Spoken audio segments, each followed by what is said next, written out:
कितनी छिछोरे हो यार तुम लोग। क्या तू क्या दर्द समझ रहा है? Exactly experience. तेरा क्या है बे?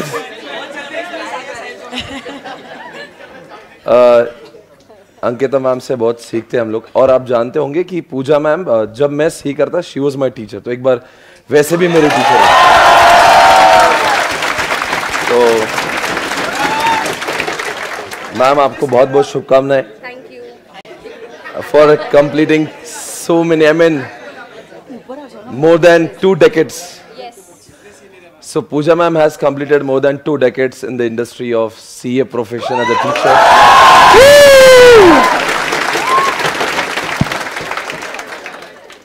Ma'am has completed around 10 years, 1 decade she has completed as a teacher.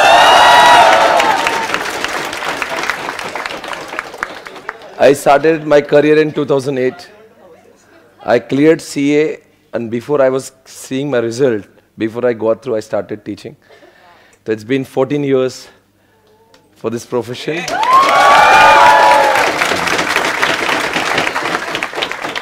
Okay. सभी लोगों को टीचर्स डे की बहुत बहुत शुभकामनाएं। अरे वाह, कैसा महसूस कर रहे हैं आप आज? और बच्चे कितने मस्त तैयार होके आए यार, आज इतना सही लग रहा है मुझे। All the girls are looking really so beautiful and all the boys so handsome. ऐसे मेरे को बिल्कुल नहीं लग रहा है आज मैं सीए के बच्चों को पढ़ा रहे हो। नहीं, अच्छा लग रहा है मुझे, बहुत अच्छा लग रहा है। और कुछ लाइव स्ट्रीमिंग वालों ने मुझे फोटो भेजा तो वो भी बहुत ब्यूटीफुल और so everybody who is watching us on live streaming और यूट्यूब, आप सभी लोग बहुत अच्छे लग रहे हैं। हम आपके खूबसूरती को महसूस कर सकते हैं। ओके गाइस, आज टीचर्स डे होता है और आज आपने टीचर्स के बारे में बोलना है। So I think we should not take lot of time. Just इतना ही मुझे बोलना है कि whatever I am today, it wouldn't have been possible without teachers. In my entire journey, whatever I am, whatever I have learned, it's all from teachers. और teachers जरूरी नहीं कि सिर्फ क्लासरूम के teachers, there are so many other people who teach you. आज मैंने मेरे एक फ्रेंड को भी हैप्पी टीचर्स डे विश किया है। तो कभी कभी आपको फ्रेंड भी बहुत कुछ सिखाते हैं। आपके आसपास कोई ऐसा है? हाँ सर, मेरे छिछोरे दोस्त बहुत सारी बातें सिखाते हैं। पता नहीं अच्छी क्या बुरी है व्हाटएवर, पर सिखाता बहुत कुछ है। ओके, सो आज I was going to drop Gianna to the school today, and I was just making her understand why Teachers Day is very important. So I was like, उसको कल अंकिता ने कुछ समझाया होगा, टीचर्स डे कल है, तो she made a greeting card today. She woke up and Ankita ने कहा कि काम करो, अपने टीचर्स को आप रोज दे सकते हो आज। So she was very excited. Then she became very excited. तो she said कि नहीं, मेरी एक फेवरेट टीचर है, मुझे आज ग्रीटिंग कार्ड बना के दो। Then she woke up early, she made a greeting card, और पूरे रास्ते तक मैंने कहा मेरे पास दे दे।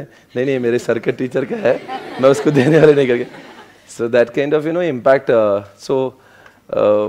Right from this childhood, आपके जीवन में बहुत सारे टीचर्स ने आपके जीवन में, you remember स्कूल टीचर? ऐसे आंखें बंद करके याद करो आपके स्कूल टीचर्स, कुछ याद आ रहे हैं? बहुत सारे टीचर्स आपको याद आ रहे होंगे, राइट? एक बार सभी के लिए जोरदार ताली बजा दीजिए।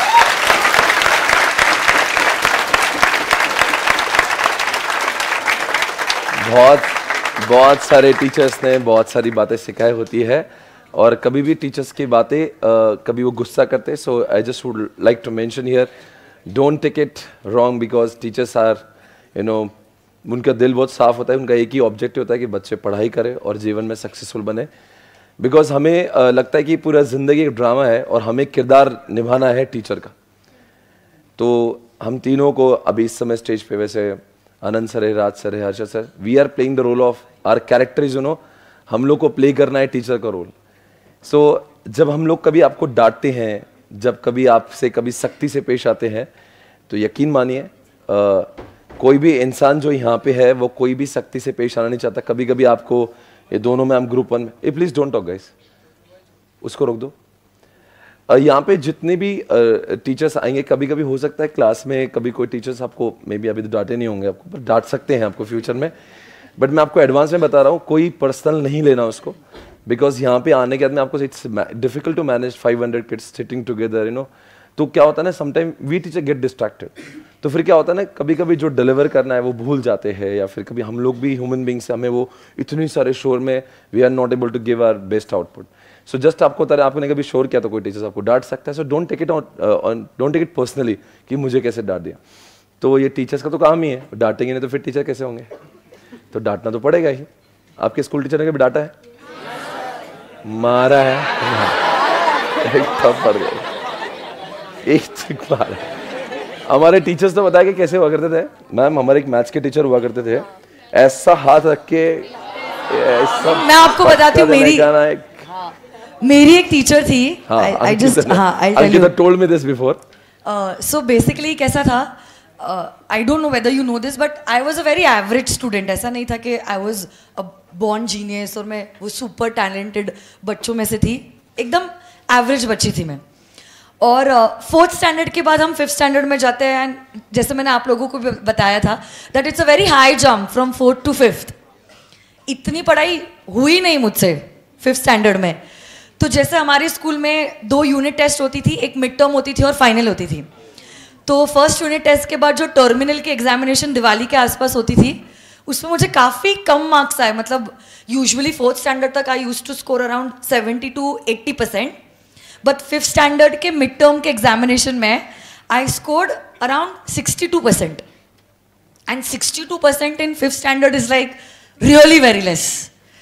और मैं तो खुद बहुत डर भी गई, और उसमें से मुझे हिस्ट्री में सिर्फ 50 नंबर मिले थे 100 में से, तो मैं तो खुद डर ही गई थी। And more than me my parents were more worried about me कि बच्ची को 5वीं स्टैंडर्ड के मिड टर्म के एग्जामिनेशन में 50 नंबर मिल रहे हैं, पता नहीं ये जिंदगी में कुछ करेगी भी या नहीं करेगी। सो दैट इज वाई अब आपको पता नहीं, like how bad very bad. I was very pampered as a child at home because मैं जब 8 या 9 साल तक की थी तब तक we used to stay in a joint family। तो मेरे बड़े पापा को 2 लड़के हैं, फिर मैं हूँ, and then I have a younger brother. So amongst 3 brothers, I was the only girl in the family. So I was always overprotected, always cared for, and that, you know, favorite of everyone in the family. ऐसा है ना, यहाँ पे बहुत किस्सा हुआ ऐसा एकदम लाडली टाइप्स की। हाँ, हाथों पे करो सारे लड़की, ये आप समझ लो, इतनी सारी लड़कियां लाडली थी। वैसे भी देखो, वैसे भी फादर्स के लिए डॉटर्स का एक स्पेशल ही रहता है, और ऊपर से साथ साथ में बड़ी मम्मी और बड़े पापा को भी मेरे लिए बहुत ज्यादा था, क्योंकि उनकी खुद की कोई बेटी नहीं थी। तो आई वॉज वेरी पैम्पर्ड, और फिर किसी ने अगर कुछ डांट दिया, कुछ बोल दिया, तो फिर अरे तुरंत मेरे को ले लेंगे बाहों में, बोले कि नहीं नहीं इसको नहीं डांटना है, कुछ भी हो जाए। फिर अभी I am playing all the roles. ये जियाना को बिगाड़ने में सबसे बड़ा हाथ है स्वप्निल सर का। तो जब मेरे को 5th स्टैंडर्ड में फिर ऐसे इतने 60s में मार्क्स मिले, so my parents were like really concerned कि भाई इसका होगा क्या आगे। एंड देन ऑब्वियसली नहीं, 2nd स्टैंडर्ड से पता था मुझे, आई वॉज वेरी सॉर्टेड कि मुझे टीचर बनना है। और देन वो बाद में बताओगी मैं वो जर्नी कैसे टीचर की सीए की हुई, वो कभी और होगा। बट फिर क्या हुआ, and because nobody at home was very strict with me. मतलब फिर बड़ी मम्मी बड़े पापा भैया नहीं, कोई नहीं स्ट्रिक्ट, और मम्मी पापा भी चाहकर भी मुझसे स्ट्रिक्ट नहीं हो सकते थे। कभी मम्मी ने अगर डांट भी दिया तो फिर पापा मम्मी को गुस्सा कर लेते थे कि ऐसे कैसे तूने अंकिता को कुछ बोल दिया, या ये गलत हो ही नहीं सकते हो। तो फिर माय मॉम सेड अभी तो अब इसका ट्यूशन लगाना पड़ेगा। बहुत सारी लड़कियां कन्फेस करें, हाँ मेरे साथ भी ऐसे होता है। मेरे घर पे मेरे भैया को बजाते, अपन तो कभी है कुछ भी होने तो भैया को बजाएंगे। I hope my brother is not watching this. So अब फिर मम्मी ने बोलिया कि बस अब इसका तो ट्यूशन लगाना पड़ेगा, अब हमारी तो बातें सुनने से रही, टीचर मिल जाएगी तो बस सॉर्टेड है। अब टीचर का नाम भी क्या था, प्रेमा मिस, बट प्रेम बिल्कुल नहीं था। सुबह हमारी स्कूल रहती थी 8:30 to 3:30 was the school timing. 5:45 was the tuition timing. 5th standard में थी मैं, 5th स्टैंडर्ड। 5:45 को उसकी ट्यूशन में रहना रहता था, and 5:45 so I had to get up at 5 o'clock in the morning. फिर थोड़ा सा ब्रश वश कर लेती थी, दूध पी के 5:45 dot I use to be present in the class, and 5:45 to 7:15 वो क्लास लेती थी, फिर घर पे आके नहा धो के रेडी होके फिर 8 बजे हमारी स्कूल की रिक्शा आती थी। और वो टीचर इतनी स्ट्रिक्ट कि अगर शाम के लिए बहुत होमवर्क रहता था टीचर का खुद का, फिर प्लस स्कूल का हमारा होमवर्क रहता था, और अगर कभी होमवर्क नहीं किया तो केन जो रहता है ना, केन, वो केन से यहाँ पे काफ पे मारती थी और ये नकल्स हमें बंद करने बोलती थी और केन से यहाँ पे मारती थी। इतना रोई होगी मैं, इतना रोई होगी, बट आई कैन से वो टीचर थी जिसकी वजह से आज मैं सुधर गई। 6 महीने मेरा बर्थडे नवंबर में आता है, तो अक्टूबर के पहले मतलब मिड टर्म्स होती थी, और फिर 8 दिन टीचर ने छुट्टी दी 2 नवंबर को, और छुट्टियों के दौरान ही मतलब दिवाली की छुट्टियों के दौरान ही we use to get the break, but teacher ने उतनी छुट्टी नहीं दी। स्कूल में 20 दिन छुट्टी होती थी, 8 दिन की वो टीचर छुट्टी देती थी, तो बर्थडे के दिन भी हमको बुलाया उसने। तब सुबह नहीं बुलाती थी, दोपहर में बुलाती थी। और फिर मैंने बोला आज बर्थडे, मम्मी को बोला कि मेरा बर्थडे है, मेरे को नहीं जाना है ट्यूशन के लिए। तो मम्मी ने बोला ऐसा तो चलेगा नहीं। फिर रोते रोते किसी तरह तो तैयार किया, इतनी रोई होगी, उतनी रोई होगी, मतलब I literally started to vomit, that much I cried that आज मत भेजो मुझे, आज मत भेजो। फिर भी जबरदस्ती मेरे को भेजा वहाँ पे। फिर मेरे मम्मी पापा को किसी तरह बुरा लगा, पता नहीं क्या क्या, मतलब ठीक है यार बर्थडे के दिन तो ठीक है, इतना मतलब क्या सीए फाइनल में थोड़ी ना है, क्या हो जाएगा, एक आधे दिन क्लास नहीं अटेंड किया तो। फाउंडेशन इंटर की क्लास बंद कर दिया। फिर उसके बाद पापा ने पता नहीं कहीं से तो डेंटिस्ट का सर्टिफिकेट लाया, बोला ब्रेसेस वेसेस इतना। फिर टीचर ने बोला ठीक है डेंटिस्ट के पास जाना है, कोई बात नहीं, ठीक है तेरे को छुट्टी देते हम। That was the only leave I got. But then फिर मेरा 5th स्टैंडर्ड हो गया, ज़्यादा तो मैं स्कोर नहीं कर पाई, फिर भी आई केम अप टू 69 ओनली, मतलब वो 60s की रेंज ही थी, क्योंकि इतना खौफ मेरे मन में आ गया था ऐसे, क्योंकि पढ़ना है मुझे या अचीव करना है वॉज नेवर माई एटीट्यूड, क्योंकि हाँ वो प्रेमा मिस का प्यार ना मिले, इसीलिए I use to get up. And then I will tell you, then 6th standard आया, मतलब 5th खत्म हो गई, फिर 6th स्टैंडर्ड आया, एंड देन वापस से मम्मी पापा के बीच में बातें चली कि कंटिन्यू करना पड़ेगा ट्यूशन, ऐसा वैसा, मिलना पड़ेगा। अभी वो 70 और 80 के रेंज में वो आई नहीं है, but that time I my self you know I told my parents कि मैं आपको प्रॉमिस करती हूँ कि ट्यूशन के बिगर मैं इतनी मेहनत करूंगी और ज्यादा मार्क्स लाऊंगी, बट कुछ भी हो जाए प्रेमा मिस के पास अब मत भेजो, प्रेमा मिस का प्रेम मत दिलाओ। एंड यू नो ऐसे हर एक बच्चे के लाइफ में एक टर्निंग पॉइंट आता है, एक झटका मिलता है। दैट वाज दैट झटका I got that time. And believe me 6th standard मैंने सेल्फ स्टडी किया, मैंने कोई ट्यूशन नहीं लगाया, सिर्फ 10th स्टैंडर्ड में मैंने साइंस और मैथ्स का लगाया था। उस तब तक मतलब मैंने 6th 7th 8th 9th self study की, and I never went below 75% on my own. But I am really, देखो भले ही उस स्टेज पे जब मैं वो 6th स्टैंडर्ड में या 5th स्टैंडर्ड में थी, उस समय पे मतलब सबसे ज्यादा गालियां दिया होगा तो वो मैम को दिया होगा। But believe me today when I see my turning points, you know turning points, जैसे स्कूलिंग का टर्निंग पॉइंट था, वैसे जब मैं सीए कर रही थी तब भी मेरे लाइफ में एक टर्निंग पॉइंट था जिसकी वजह से I became really very serious for my CA career. और इतना मैंने मतलब दिल पे ले लिया था कि मेरे को फर्स्ट अटेम्प्ट में क्लियर करना है। Believe me I converted my self from old course to new course, और मेरा इंटर और फाइनल दोनों भी 6-6 महीने प्रीपोन हुआ, फिर भी आई cleared all the 3 stages at the first time. तो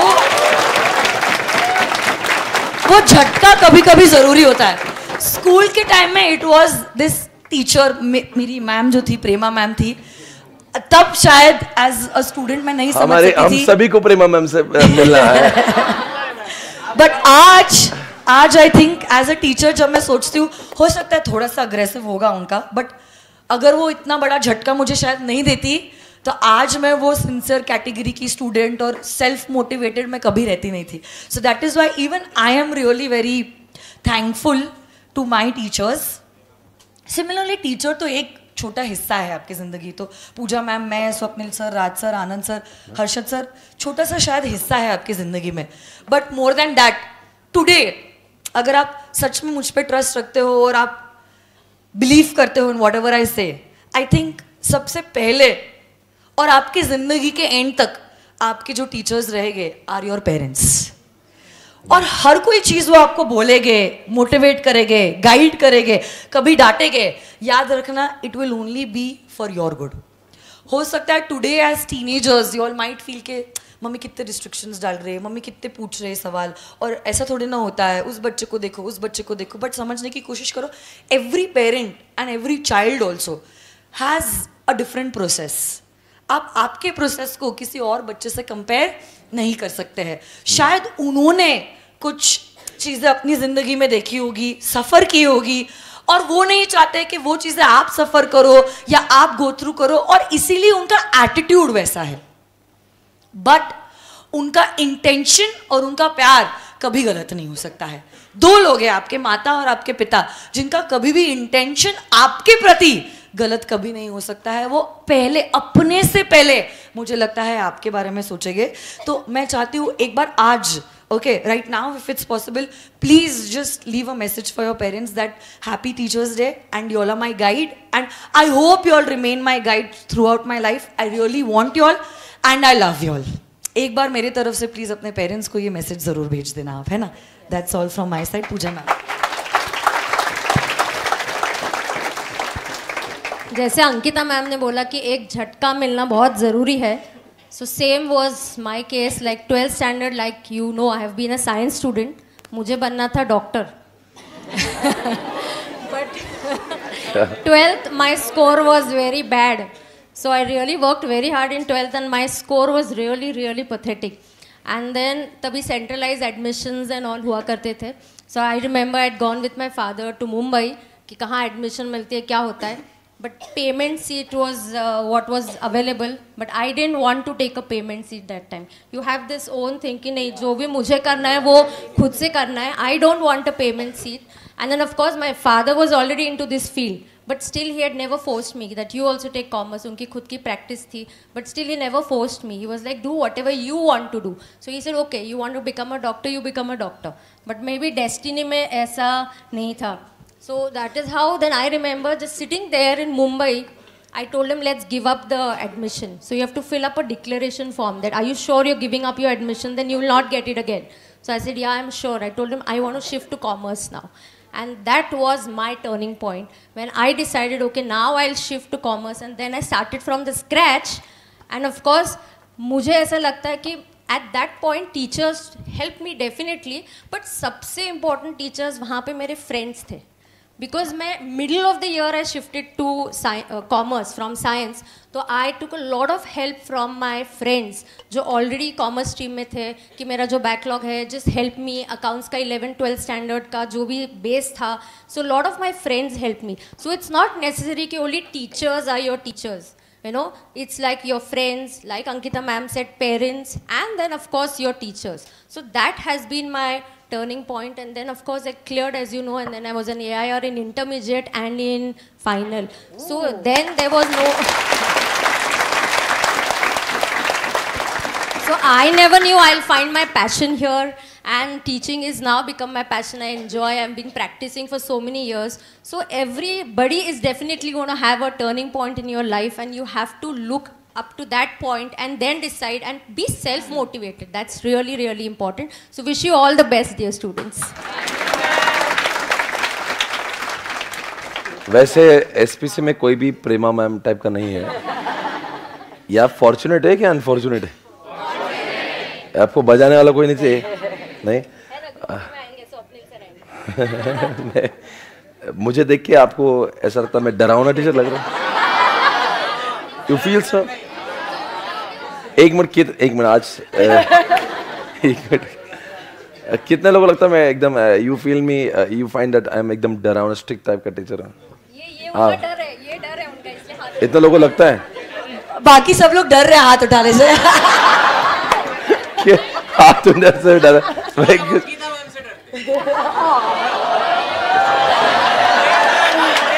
मैं डरता अंकिता से. 10 दिन से मैं आपके साथ, तो आपको लगता है अंकिता से मैं डरता हूं. बिल्ली से भी नहीं डरा सकते हो.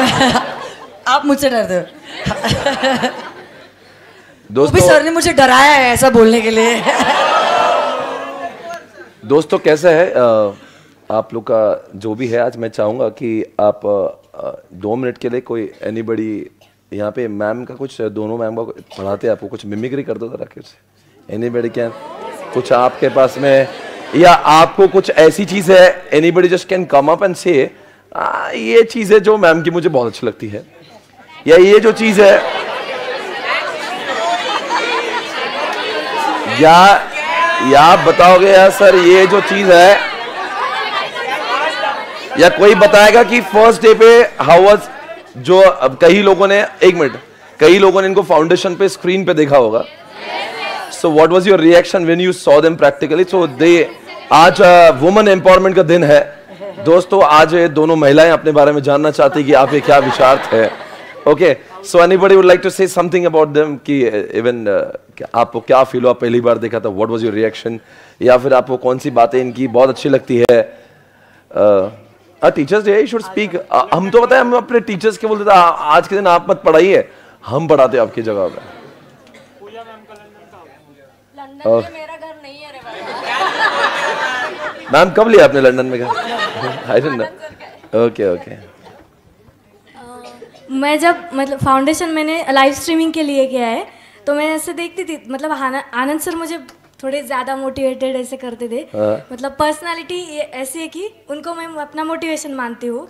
मतलब एवरीथिंग, टीचिंग स्टाइल तो नो वे, मतलब डाउट ही नहीं है, बट सर, मतलब सर का स्टाइल, टीचिंग, उनकी पास्ट परफॉर्मेंस वगैरह। तो मैंने जब आनंद सर को यहाँ पहली बार देखा है, तब मैं ऐसे आनंद सर ऐसे डायरेक्ट आ गई। मैं उनके मतलब उनको मिलने के लिए ही गई थी, बट मैंने देखा और मैं ऐसे शेक हो गई पूरा। मतलब एक आनंद सर मुझे बोल रहे, हाँ क्या हुआ बेटा, हाँ बोलना, ऐसे 2-3 लाइंस बोले और मैं ऐसे स्टॉप, मतलब क्या बात है, वेरी गुड। कौन है भाई, कैसे हुआ? 1 वर्ड भी नहीं हुआ। फिर मैंने ऐसे ठीक है, फिर आनंद सर ने बोले, कुछ नहीं बोली, सिर्फ 1-2 वर्ड में चली गई। फिर ऑफिस में गई, फिर वहाँ रिलैक्स किया, और बाद में और आकर आनंद सर से मिली कि सर सॉरी, तब मैं थोड़ा नर्वस समझ ही नहीं पाई क्या बात थी। फिर भी सेकेंड टाइम भी उतना भी कॉन्फिडेंटली नहीं बोली। मतलब ऐसे मैं शॉक में चली गई थी कि जिससे मैं अपना मोटिवेशन मानती थी, वो थोड़ी ज़्यादा ही ओवर जास्त, मतलब भारी पर्सनैलिटी है, जास्त भारी पर्सनैलिटी है। और अंकिता मैम और स्वप्निल सर, मतलब आप दोनों की बहुत अच्छे दिखते हैं। और अंकिता मैम जब सेकंड लेक्चर के लिए यहाँ से आई, मैं तो पीछे बैठी थी, मैंने बोला बाप रे, जेवढा फोटो नहीं, मतलब नॉर्मली कैसे लेते हैं पीपल, ऐसे नॉर्मल एज से फोटो में ज़्यादा अच्छे दिखते हैं। मैंने बोला ये फोटो से अच्छा ज़्यादा रियल में दिखते हैं। ऐसे मैं अंकिता मैम को ऐसे देखते रह गई। व्हाट, ये सही क्या है? क्या सही क्या है? तू बहुत पर्सनल हो रहा है। बोल रहा, सही बोल रही, सही बोल रहे, ज्यादा ही पर्सनल हो रहा है। नहीं, इससे बोला भी था मुझे, बोला भी था ओवर ज्यादा। मैं तो ऐसे सच में ऐसे फ्रेंड को सारे कॉल करते थे, अंकिता मैम जेवढा फोटो छान दिसतात रियल मध्ये किती तरी भारी, ऐसे लिटरली कॉल करके बताए। मतलब ऑब्वियसली टीचिंग तो कोई प्रॉब्लम नहीं है, बट वो भी ठीक है, एक आधा डाउन। हमको भी हमारे एक टीचर बहुत पसंद थी। पर मैं गर्ल्स की, हाँ नहीं, मतलब हमारी टीचर थी अभी तक, ये ऐसा चिचोरा मैं भी था थोड़ा बहुत। एक टीचर थी यार, उसके लिए सच में, मतलब मेरे को 7 बजे लेक्चर हुआ करने का सिम्बाइसिस में। कभी वो कॉलेज जाना मेरे को पसंद नहीं था इतना, पर वो पता नहीं, वो टीचर के लिए कॉर्नर अभी था यार, मतलब उसमें कुछ गलत है। नहीं सर, हमें भी आता है ना, आपको आप भी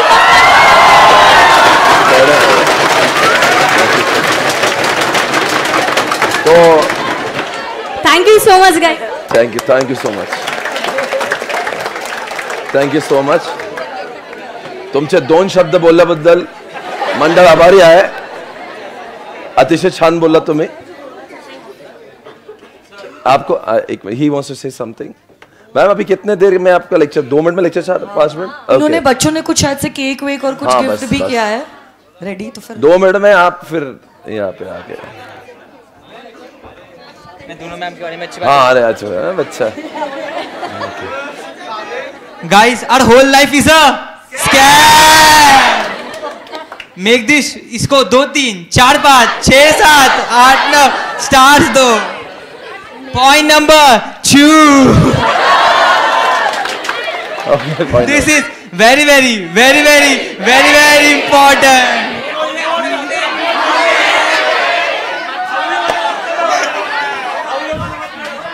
गलती की तो काट डालूंगी।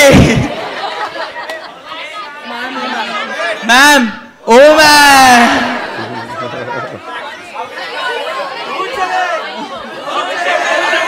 बहुत जगह है, बहुत जगह है। क्या बात है, बहुत अच्छा, thank you so much. Anybody would like to share your virtual experience and physical experience? You find any difference here? आज दोनों मैम जानना चाहती कि वर्चुअल और लाइफ में, रियल लाइफ में what difference they found when they saw.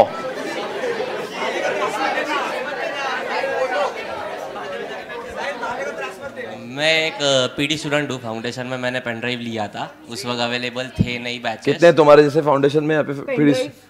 ओए इतने से pen drive, gold drive, live streaming सब हाथों पर करे। ओके, ओहो हो, ये सारे लोग जिन्होंने पहले वर्चुअल किया और आज हमारे बीच में उपस्थित है। बात बोलता हूँ सर आज। ये सबका मुखिया आज कुछ बात करेगा। बता दे तो दिल से बता। मैं बड़ा ब्लेस्ड मानता हूँ कि मुझे पूजा मैम से बीसीआर सीखने का मौका मिला था। मैंने उनका ऑप्ट किया था। तो जब फर्स्ट डे पूजा मैम आए क्लास में, सो वो जो सेम डायलॉग्स थे ना जो मैंने एक्सपीरियंस किए थे घर बैठ के, तो मैं सोचता था यार मैम ऐसा क्यों बोल रहे हैं यार, मतलब सर्कल क्यों करना है मैम, अंडरलाइन क्यों नहीं कर सकते। तो फिर मतलब ऐसे समझता मैम बुक खराब दिख रही है। ये एक्चुअली मुझे फील होता था कि यार मुझे अपनी बुक ना नीट रखने की आदत है, तो सर्कल मैंने कभी सर्कल किया नहीं मैम, मैं अभी कर रहा हूँ। तो वो बाद में समझा नहीं, वो फिर वो जब डायलॉग सुना ना काट डालूगी, तो मैं एक्चुअल में डर गया। उसके बाद मैं कहीं सच में कट ना जाए हम।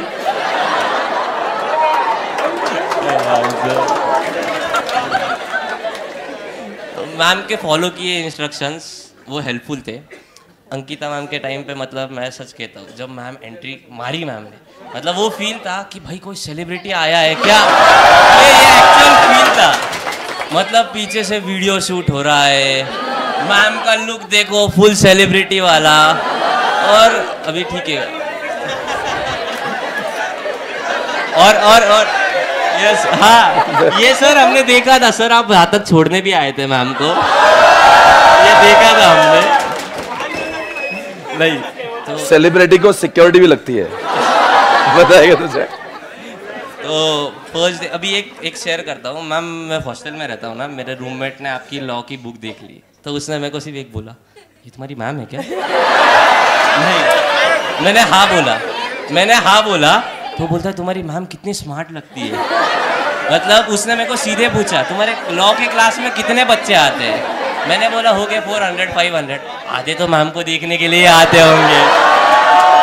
ये फैक्ट है सर सॉरी, बट उनको ये भी बताना था आगे,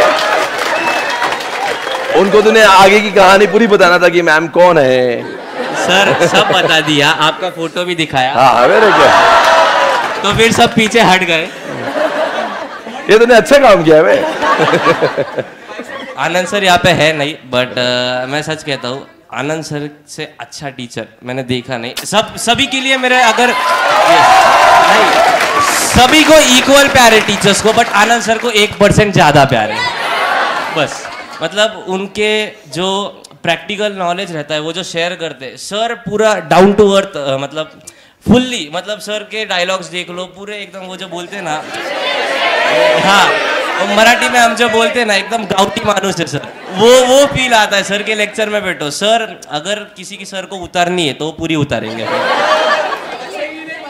हाँ, और जब हर्षद सर, तो मतलब मैं उनका फैन हूँ। मैं आज पापा को, मैंने हर बार पापा को एक ही बात बोली है, मेरे को लाइफ जीनी है तो हर्षद सर जैसे जीनी है। ये हाँ, मतलब इतने कूल कैसे रह सकता है कोई आदमी यार। हाँ मतलब अभी की बात है, सर का लेक्चर हुआ था परसों दिन, और रात को हम उनकी स्टोरी देखते वो किसी गणपति मंडल में गए। अभी मतलब चल क्या रहा है, 7 बजे तक लेक्चर लेते हैं सर और 8:30 बजे गणपति एंजॉय कर रहे हैं। मतलब हमें समझता नहीं इतनी एनर्जी आती कहाँ से है सर में। और सच स्वप्निल सर सबको, मतलब ये एक ट्रू बात है, आपसे पहले डर लगता था, आप उस दिन जब एंट्री मारी सर आपने, मतलब फील आया कि भाई ठीक है, अपने टाइप का आदमी है। मतलब सर ने जो बोला, मैं भी वैसा ही आदमी हूँ, एकदम छिछोरा टाइप आदमी, मजे करने में पसंद है। तो तब एकदम ऐसा लगा कि यार सर से डरने की ज़रूरत नहीं है। और मैंने मैम को उस दिन ही कहा कि ग्रुप 1 में सर क्यों नहीं है, क्यों नहीं है। मतलब उस दिन आधे घंटे में जो फील आया हमको, मज़ा आ गया। जेन्युइनली उस दिन जब आप आए थे वो रिलायंस वाले इसके लिए, सबसे पहले ये बच्चा आया मेरे पास और बोला कि मैम हमको अभी ऐसा लग रहा है ग्रुप 2 की क्लासेस कब शुरू होगी। जेन्युइनली आपके क्लास में सर कोई सो ही नहीं सकता आपके आवाज़ के सामने। और वो पोर्टफोलियो देख के तो सर हमारी जेबें थोड़ी अभी कर रहे हैं आपका कॉपी, आपने पैसे लगाए तो सही लगाए होगे सर। मैं भी करता हूँ थोड़ी बहुत ट्रेडिंग। यस, थैंक यू, यही बोलना चाहूँगा। यस, जब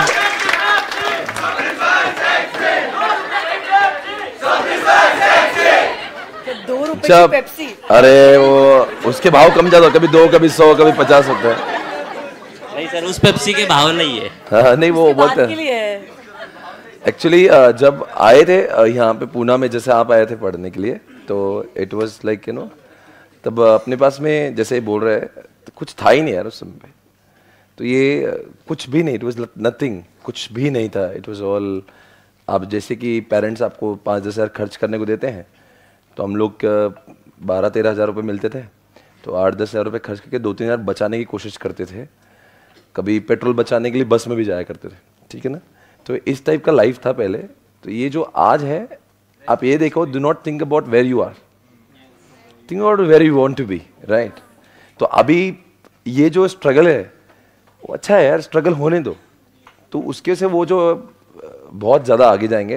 वो स्ट्रगल जो देखते हैं आप लोग, राइट, अगर तब उतना साहा नहीं होता तो शायद से अभी काम करने का उतना जिद नहीं हुआ होता, राइट। तो आप सभी को इतना ही बोलना चाहता हूँ कि when you look at yourself today, don't get disappointed. आपकी उम्र है ही कितनी, it's just 18-20, जिंदगी है, you know, you should think about where I would like to be myself when I'm 30, when I'm 35, when I'm 40. That should be your target, right? And then you'll be inspired, motivated for achieving very nice. Okay? But आपके दिमाग में जरूर होना चाहिए कि आज आप कहाँ हो और आपको कहाँ जाना है, where you want to be. And वो एक, मैं हमेशा से, मेरे जिम का एक कोट है जो मैं हमेशा देखता हूँ, वहाँ पे जहाँ पे ट्रेडमिल है, वहाँ पे एक सामने लिखा है, don't think about where you are, think about where you want to be. Because when you always think about where you are, you sometimes get disappointed. Specially student को लगता है मेरे तो कुछ लाइफ ही नहीं बची है, मैं तो 12 घंटे क्लास में आता हूँ, ये भी कुछ जिंदगी है क्या तो चल रहा है लाइफ में मेरे। तो डोंट थिंक अबाउट ये struggle, think about where you will be. And once you become CA, you will earn the way we are earning, you will get all the fame the way we are getting. ये सब कुछ मुमकिन है, अगर हम लोग कर सकते हैं तो I think you all can do it. Yeah, thank you so much guys, thank you so much. Please come ma'am, you take the class, we'll leave. बस ये बच्चों को थोड़ा सा 2 मिनट एक्चुअली नीचे वो फाउंडेशन की क्लास में होगे, बुला के लेके आओ। if he's there तो please ask him to come. मैंने जब बात की थी he was not here. ओह हो, जो पीछे बच्चे बैठे हैं आपके लिए इजी होगा, आप लोग जाइए ना नीचे। 135 नंबर की जो क्लासरूम है ना, वहां पर है आनंद सर।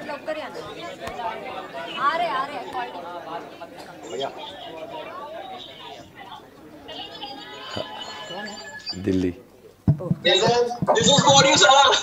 ओ वहां पे भी केक, यहाँ पे एक बार सभी लोग दिल्ली गुरुकुल को हाई करो यार। स्टूडेंट्स ये सारे स्टूडेंट है आपके जैसे, आप यहाँ पे पूना में पढ़ते, वो दिल्ली में पढ़ते, उन्होंने भी केक लाया है। एक बार हाई कर दो, वो आपके जैसे बैठे प्यारे प्यारे क्यूट बच्चे हैं वहां पे बैठे हुए, और वो बोलते हैं कि हमें तो टीचर्स तो अच्छे लगते हैं, पर यहाँ के बैच के जो कमेंट है वो भी हमें बहुत अच्छे लगते हैं। ओहो, hi Gaurav. So Pooja ma'am, Ankita ma'am, I hope you are having great time guys. क्या बच्चों ने केक लाया वहां पे? सर पूरा डेकोरेट किया हुआ है। अच्छा, पूरी क्लासरूम डेकोरेट की। एक मिनट जरा दिखाने दो यहाँ पे, देखो उन्होंने क्लास डेकोरेट किया वहां पे। राइट। ओके यार, बहुत अच्छा लग रहा है आपको देख के। I've seen your videos. I really love you all. बहुत अच्छा पढ़ रहे हैं आप, और सभी टीचर्स लोग भी आपसे बहुत ज्यादा प्यार करते हैं। वेरी नाइस यार, thank you so much. Amul Sharma कौन है वो? अमोल शर्मा कौन है यहाँ पे गुरुकुल से? ये बच्चा है मैम, देखो ओके, ये काफी क्वेरीज पूछते रहता है, ये क्वेश्चन पूछते रहता है बहुत। हाँ। Anand sir, thank you so much. So ladies and gentlemen, please welcome one and only Anand sir. Radhe Radhe. Anand sir, teachers day की बहुत बहुत शुभकामनाएं आपको। सर आपको भी, मैम को, और हमारी पूजा मैम को भी, सबको ढेर सारी शुभकामनाएं सर। और भारी दिन ठीक है सर, दिल्ली को एक बार हाई अरे कर। राधे राधे सर जी, राधे राधे। अरे रसगुल्लो, तुमको देखकर बड़ी खुशी हो रही भाई, बड़ी खुशी हो रही, बहुत प्यारे लग रहे हो। डेकोरेट किया उन्होंने, क्लास भी लाया है। Looking good good, great great बड़ी। Yes yes yes, okay, yes sir please. Oh इतने सारे केक्स लेकर आए तुम लोग आज। आप अच्छा एक बार सिर्फ इतना बता दो, all those student who are watching us on live streaming YouTube, आप सभी के जो है कमेंट्स जो है हम लोग पढ़ रहे हैं। Thank you so much for writing all the comments and जो भी आप लिख रहे हैं, थैंक यू सो मच। सी इतना ही फर्क है, बाकी टीचर और स्टूडेंट का रिश्ता वही है, सिर्फ थोड़ा सा पढ़ने का तरीका एक फेस टू फेस एक वर्चुअल है, बाकी फीलिंग्स हमारी म्यूचुअल है। आप सभी के लिए भी उतना ही सम्मान है, उतना ही रेस्पेक्ट है। We wish you all the best for the examination as well. Thank you so much. बाप रे,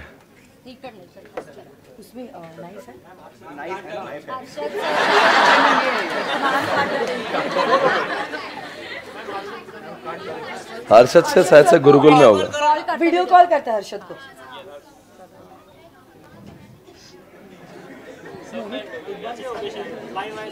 चलो वहां पे भी केक कटिंग करवा दो। Hello, thank you.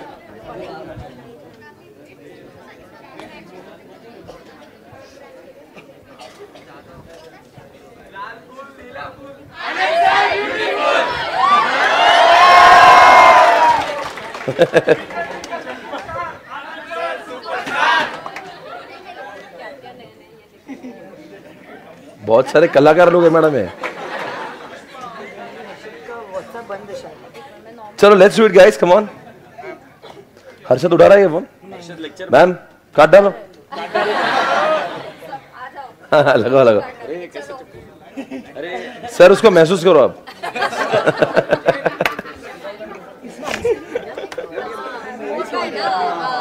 Okay guys, one. Are you ready everybody? So आप सभी लोग हमारे लिए क्या बोलेंगे? Happy teachers day, happy teachers day. Thank you.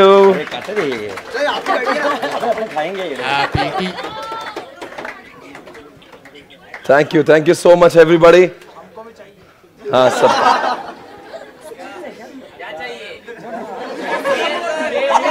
नहीं अभी रुक जाओ रे। मैम ने बहुत कोशिश की है पर ये आया नहीं। पॉसिबल नहीं है सर। या ma'am you can try now. बाप रे, नहीं वो हर्षद तुमको नहीं। वीडियो कॉल करे क्या यहाँ पे? ये बड़ी में सेलिब्रेशन नहीं, अभी ये बहुत मुश्किल है। सर ऐसे नहीं खाने का, इसको हाथ में लेने का फिर खाने का। अरे यार अब कोई नहीं खा सकता है, ये गलत है यार। व्हाट्सएप कॉल पे मैं नहीं खा रहा हूँ यार, मैं नहीं खा इसको रहा। बाजू में रखो। उठाओ, तुम उठाओ या फेस कैम। कौन है वो? साहिल ही होगा। नहीं मत कर, मेल्ट हो जाएगा। यार हमको भी खाना था यार। अरे यार वो बहुत ही मेल्ट हो गया है पूरा। But anyways no problem guys, thank you so much. बाजू में सर अकेले में खिला देंगे तुमको। नहीं मैं इधर ही खाऊंगा। अरे यार एक स्पून दो यार सर को खिलाने के लिए। Harshad sir is online.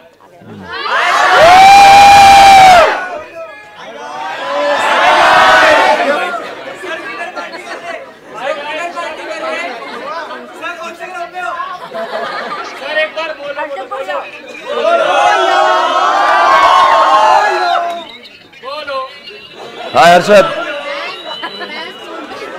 Anand sir तुमच्यासाठी हाँ फोन आलेला. या. ये आप खिलाओ रहे आनंद सर को पूरा केक खिला दो अभी। अरे ये कहाँ है? हर्षे कहाँ है? गुरुकुल में शायद हो। क्या चल रहा है कि गुरुकुल में क्या जल्लोष चल रही है? ये क्या कर बाल्टी तो लेके खड़े हैं। आज वहाँ पे वो मिसमैच कुछ तो है ना, मिसमैच डे कुछ है। वो बकेट क्या कर रही है भाई वहाँ पे? हैप्पी टीचर्स जैसे।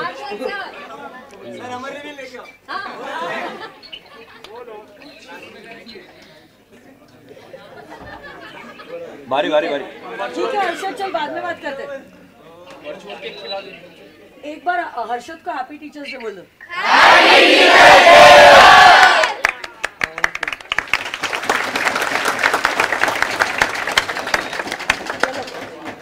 अरे मैम लो ना, खा लो। लो सर, लो सर। ये आनंद सर का स्पून है ना, ये आनंद सर को इससे से खिला।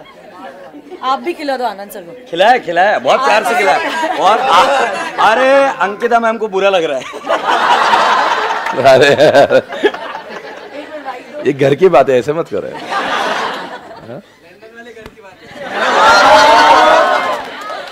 चलो, thank you guys, thank you so much everyone. Thank you so much. I think we shall leave now. कुछ गिफ्ट भी लाया है।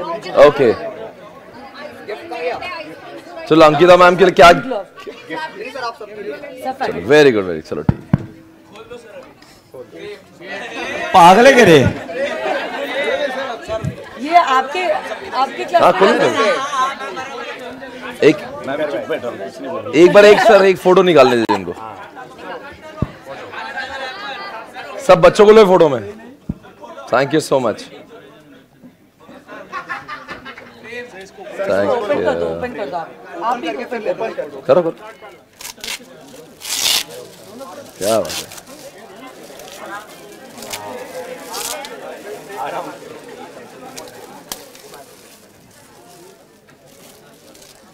Oh my man. God,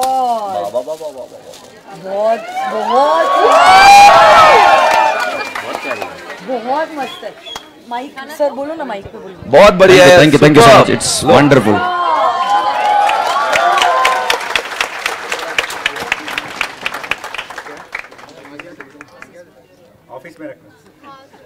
yes, बहुत ही बढ़िया है। Super fantastic. ये कहाँ से आया? किसका कॉन्सेप्ट था, किसका आइडिया था ये? क्या बात है। Chansa students from Gurukul, thank you so much for all the love. Very good, बहुत ही बढ़िया। ये ओरिजिनल फोटो इतना अच्छा नहीं। बैकग्राउंड में एडिट किया ना। Thank you so much guys. Thank you. ये हमेशा याद रहेगा। Thank you so much.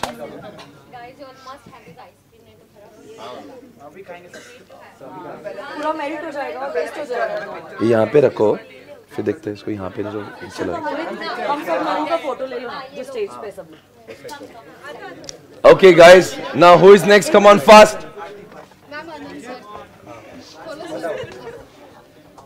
ये दे दो। चल।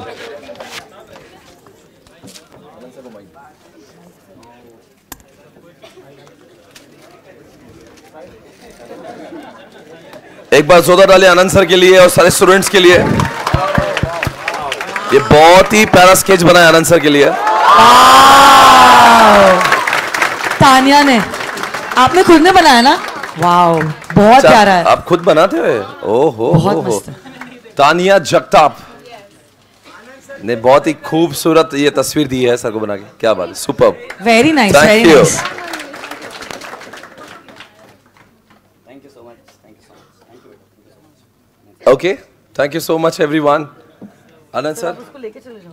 100% लेके जाऊंगा। 100% लेके जाऊंगा। हम चले। With that frame जैसे। आराम से गिरो गया। अरे बी केयरफुल। किधर अपन will go that side क्या? ठीक है, रहने दो, शिफ्ट मत हो। नहीं आएंगे बच्चे।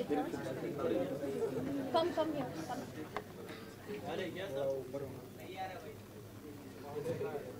सब लोग आ रहे हैं।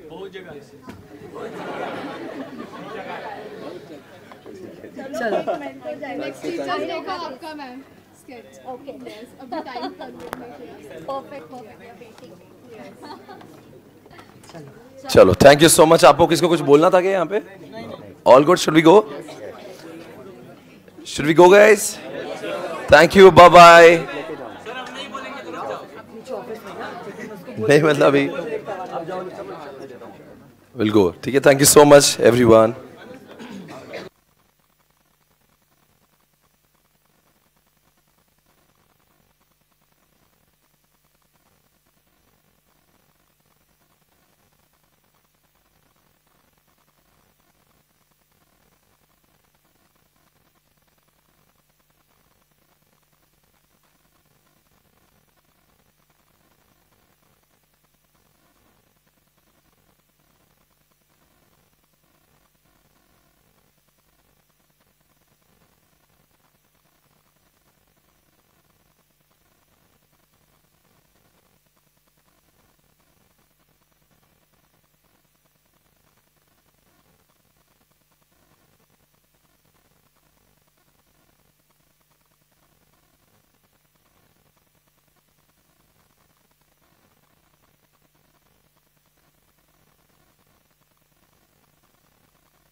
Check.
चलो, किसको?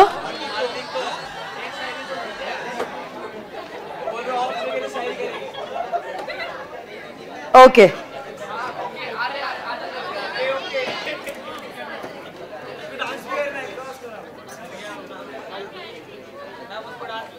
किसको डांस करना है? किसको? उसको कुछ भी। अच्छा ठीक है, थोड़ी देर बाद। कौन सा? अरेबिक डांस क्या?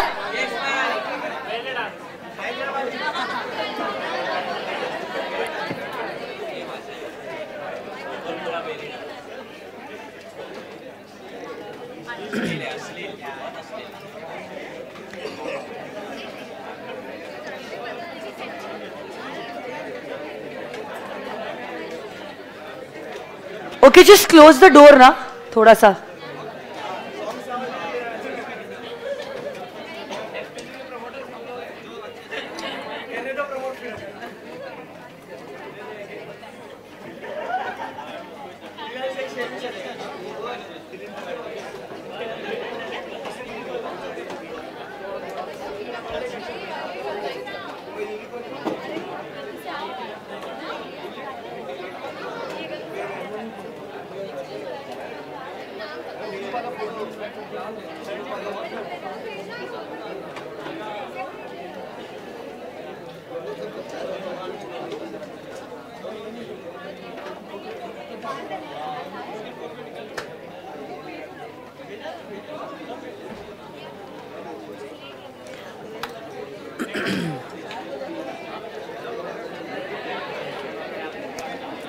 Okay, let's start guys.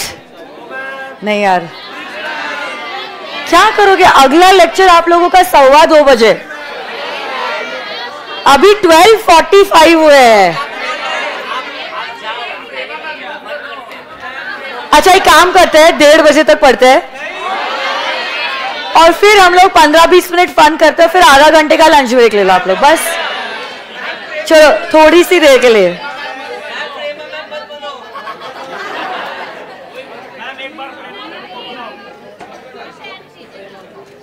चलो आ जाओ, थोड़ा सा बस। कितने अच्छे बच्चों, आज भी आपकी टीचर को मना करोगे आप?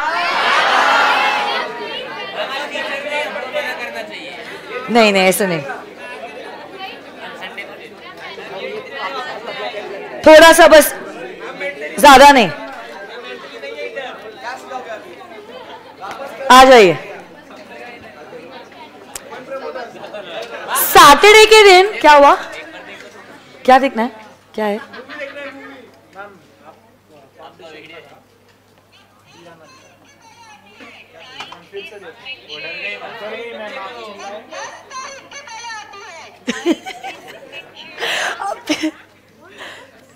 फाउंडेशन के लेक्चर में जियाना मेरे बाजू में बैठी हुई थी और मैं my daughter was sitting next to me and I was teaching. और अचानक से जैसे होता है ना, फ्लो में पढ़ा के ऐसे अचानक से जोर से चिल्ला दोगे मैं, तो वो ऐसे एकदम डर गए, लाइक ऐसे देख रहे थे मेरे को। तो उसने वो मोमेंट कैप्चर किया है। बाद में मेरे को भेज देना वो वीडियो, ठीक है? अच्छा बाद में बताओगी मैं। मतलब कोई भी बात है, आपको पढ़ाई नहीं करनी है। नहीं ऐसे मत करो।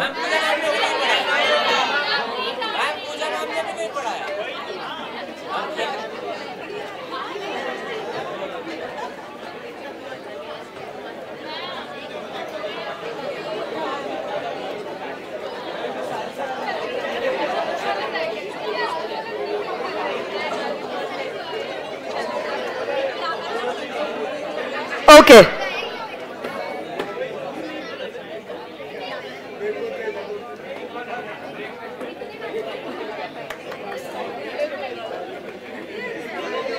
चलो श्रुतम, आपका इनवॉइस नंबर भेज दो, मैं टीम को बोलती हूँ आपको मेल भेजने के लिए। आ जाइए। चलो बस, सैटरडे के दिन हमने प्रमोटर के बारे में पढ़ा था। नहीं तुम लोग पागल हो गए हो क्या? अच्छा एक सेक्शन तो कर लो, सेक्शन 3। नहीं इतना तो करना ही पड़ेगा। कहाँ हुआ है? कब पढ़ाया मैंने? फाउंडेशन में पढ़ाया था। सेक्शन 3 में 3 चीजों के बारे में बताया गया है। फाउंडेशन में आपने पढ़ा होगा, इंटर में डिटेल में, नेक्स्ट लेवल है अभी हम लोग। नहीं कल करो सो आज कर, आज करो सो अब, कल में परली होएगी बहुरी करोगे कब। संत कबीर का दोहा है ये। चल वाह,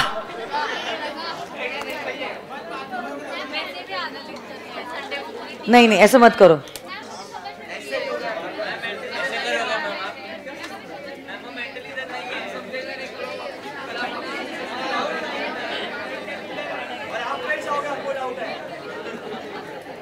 ओके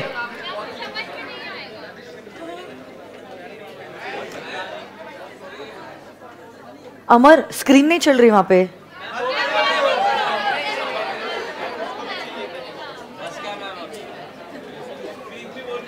पंकज, मैंने उस बच्चे को ऑलरेडी रिप्लाई कर दिया है। From tomorrow we will be having a Telegram group जिसमें वर्चुअल स्टूडेंट से चैट करके जो भी उनके इश्यूज है वो रिजॉल्व हो गए। So you have to wait Pankaj.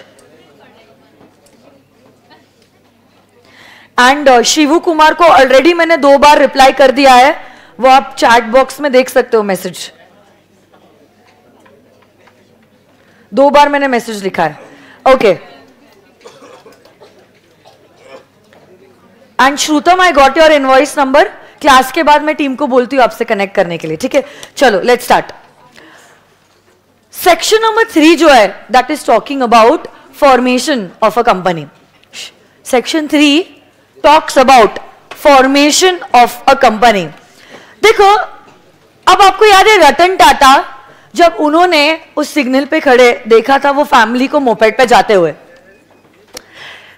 he now got the idea that even he wants to incorporate a company which could manufacture cars which are affordable by the common man.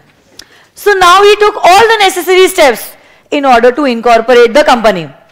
Along with that, he raised funds and then he started to commence the business. अब देखो, इस person ने already सोच तो लिया है कि अब मुझे अगर बिजनेस करना है तो मुझे कंपनी के रूप में करना है. Ratan Tata knows soul proprietary के मेरिट डीमेरिट्स, पार्टनरशिप के मेरिट्स डीमेरिट्स, LLP के merits demerits, company form of organization के merits demerits, and now it is decided he wants to incorporate a company. अब कैसे कंपनी इंकॉर्पोरेट करनी है, क्या फॉर्म्स है, क्या डॉक्यूमेंट्स है, किसको सबमिट करना है, कितने दिनों के अंदर करना है, ये सारी बातें बताई गई है अंडर चैप्टर नंबर 2. और इसी चैप्टर नंबर 2 का सबसे पहला सेक्शन जो है that is section number 3. Section 3 बात करता है relating to formation of a company. किस बारे में बात कर रहा है section number 3? Formation of a company. किस बारे में बात कर रहा है? Formation of a company. ये सेक्शन जो है 3 चीजों के बारे में बातें करता है. So there are 3 different aspects in this section number 3. सबसे पहले तो ये सेक्शन कहता है कोई भी कंपनी को अगर आपको इनकॉर्पोरेट करना है, कंपनी को इनकॉर्पोरेट करने के लिए लगेंगे कम से कम 7, 2 या 1%. 7 या 7 से ज्यादा लोग लगते हैं अगर आपको फॉर्म करना है अ पब्लिक कंपनी. 2 या 2 से ज्यादा लोग लगते हैं अगर आपको फॉर्म करना है अ प्राइवेट कंपनी. और एक ही इंसान लगता है, ओनली 1, मतलब मिनिमम भी 1 एंड मैक्सिमम भी 1 अगर आपको इनकॉर्पोरेट करनी है अ OPC, अ 1 person company. So basically students को ये तो पता होता है कि लिमिट्स क्या है, मिनिमम और मैक्सिमम नंबर ऑफ मेंबर्स की, बट दे नेवर नो कौन सा वो लीगल सेक्शन है जिसमें ये लिमिट्स दी गई है. तो देखो सेक्शन नंबर 3 ये मिनिमम नंबर ऑफ मेंबर्स के बारे में बात करता है. मैक्सिमम के बारे में सेक्शन 3 में नहीं बताया गया है. मैक्सिमम के बारे में डेफिनेशन जो पार्ट है ना, section number 2 clause 68 talks about a private company LRPL limits the number of members to 200. जिसको पढ़ के विद सेक्शन 3 अब हम कंक्लूजन पे आए, प्राइवेट कंपनी में लगते हैं कम से कम 2 और ज्यादा से ज्यादा रह सकते हैं 200 मेंबर्स.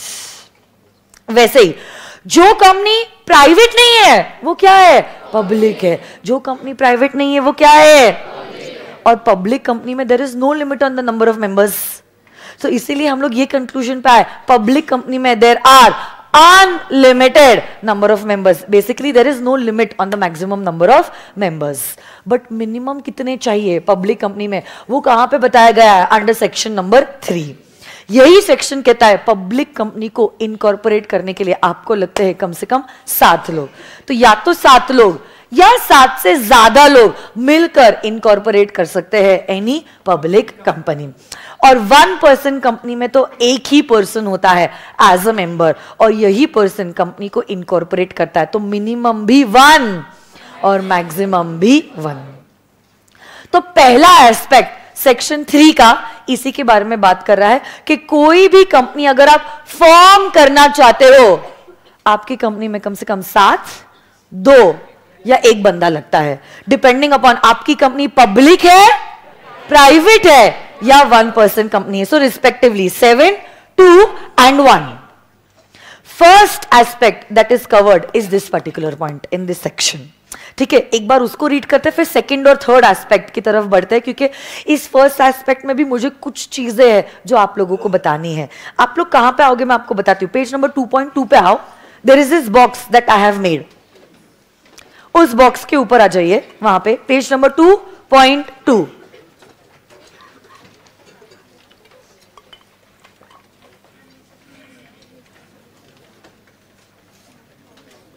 ओके,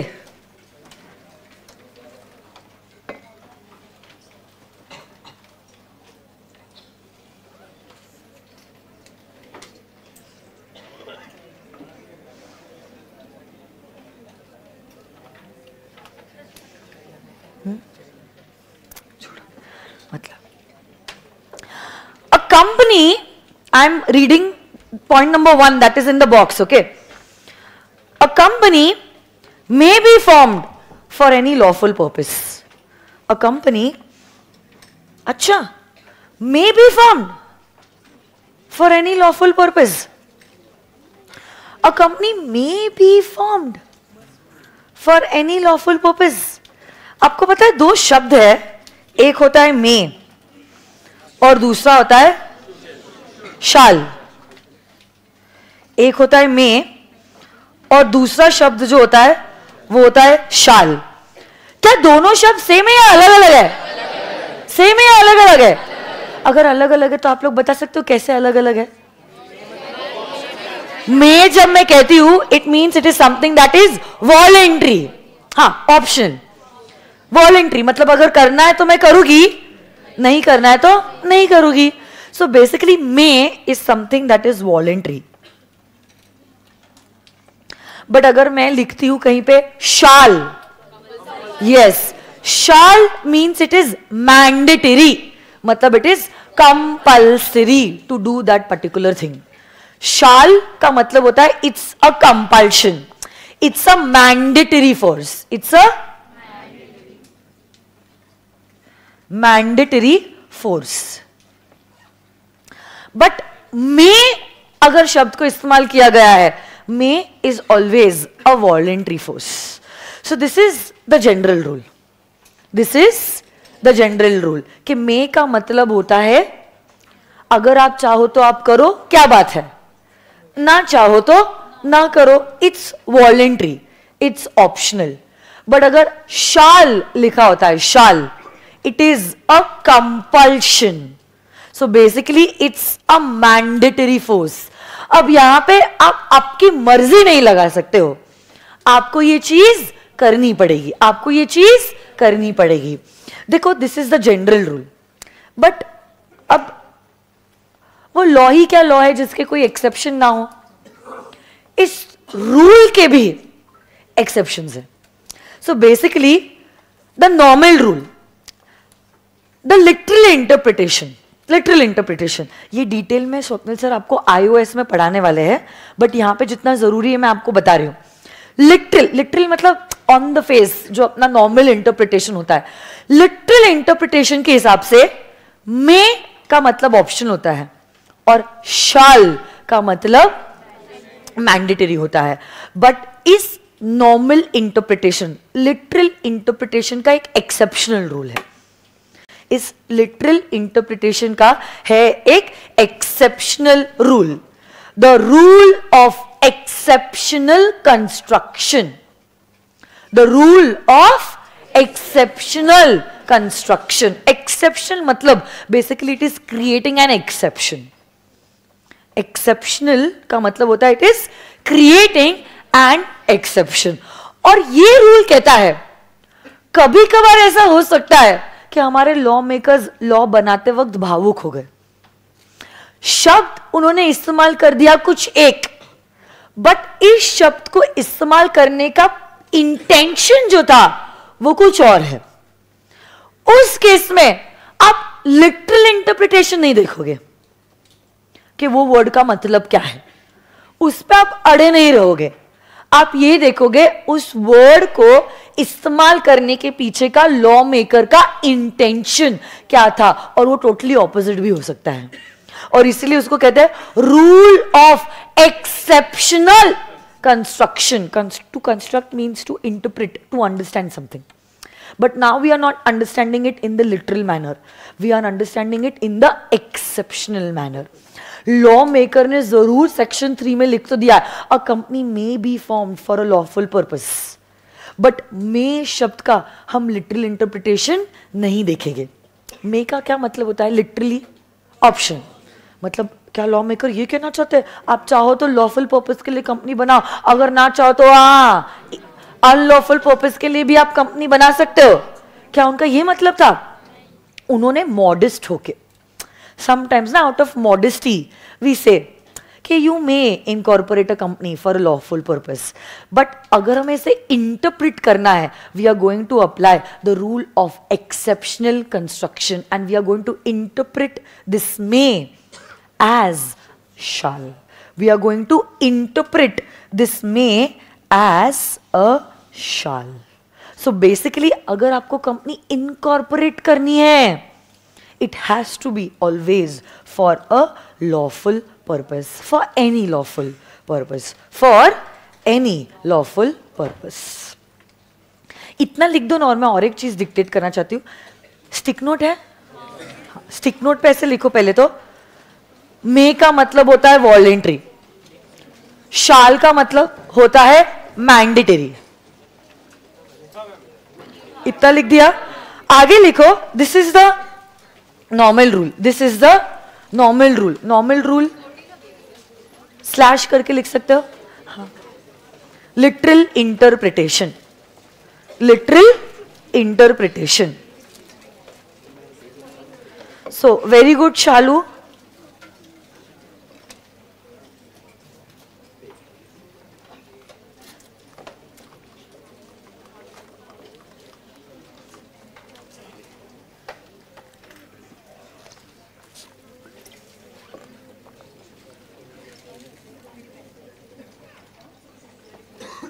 सुनील प्लीज पढ़ाई पे ध्यान दीजिए.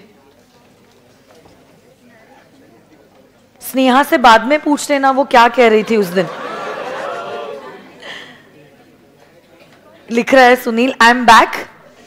तो स्नेहा प्लीज बताइए आप उस दिन क्या कह रहे थे. बेटा आप प्राइवेट में चैटिंग कर लीजिए, यहां पे पूरा भारत आपकी चैट पढ़ रहा है. ओके अनुष्का कह रही स्टार्ट से बोलो. तो आपने स्टिक नोट लिए. स्टिक नोट में सबसे पहले ऊपर ना आप ये लिखो, मे का मतलब होता है वॉलेंट्री और शाल का मतलब होता है मैंडेटरी. इतना लिख लिया. और फिर उसके नीचे आप लिखो this is the normal rule, this is the normal rule.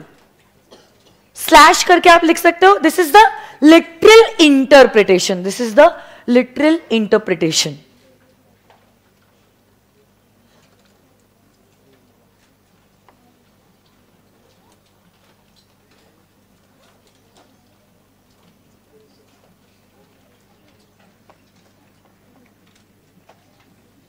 Sneha कह रही हम नहीं जानते उसे. कैसे करते हो यार तुम लोग.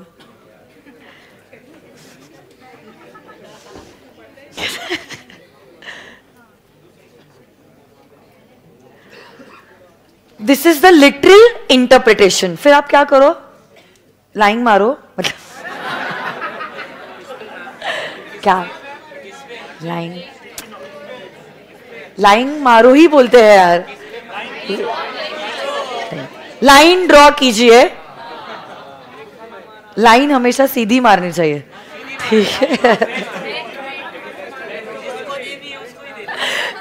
एग्जैक्टली.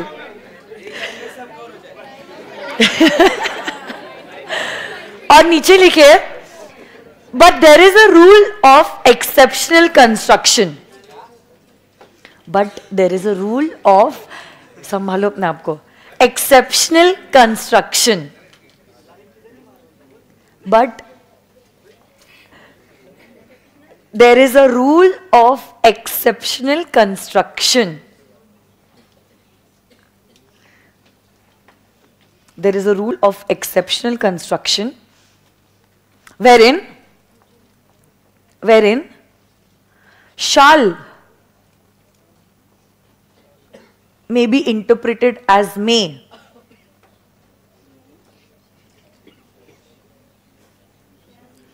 Shall